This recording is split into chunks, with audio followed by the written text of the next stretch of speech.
ඕකේ නෝ. මාලි වාගේ නම කියන්නකෝ. sorry ඩිලාන් ඔව් ආ කවදද ආවේ? අමාවේ වා ඊයා මල්ලි අද වා ජොබ් එකකට යනවා. ඔයා යන්නේ මොන ජොබ් එකකටද? විතර කම්පැනි එකේ. බිත්තර කම්පැනි එකේ වාට කරන්න තියෙන මල්ලි ක්ලීනින් කරන්න තියෙනවා, බිත්තර ක්ලීනින් කරන්න තියෙනවා, පැක් කරන්න තියෙනවා, ලෝඩින් අන්ලෝඩින් ඔක්කොම කරන්න තියෙනවා. වාට මල්ලි බේසික් කියන්නේ ඩිරම් 1000ක්. හරිද? වාට සතියට හැම සිකුරාදම වාට මල්ලි half day එකක් මේ වාට ලීව් එකක් හම්බ වෙනවා. ඉන්ඩ රූම් එක අවුරුද්දකේ වීසා ඒක ඔක්කොම හම්බ වෙනවා.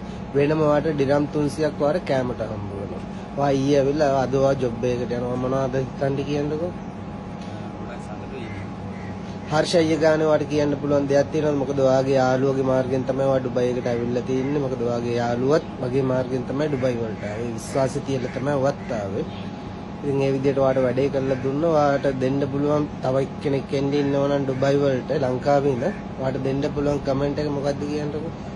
ජාවාරක් වාරයට වගේ හම් වෙන්නේ නැතුව හර්ෂය විශ්වාස කරලා ඉන්න අනිවාර්යෙන්ම රෙකමන්ඩ් කරනවා මම.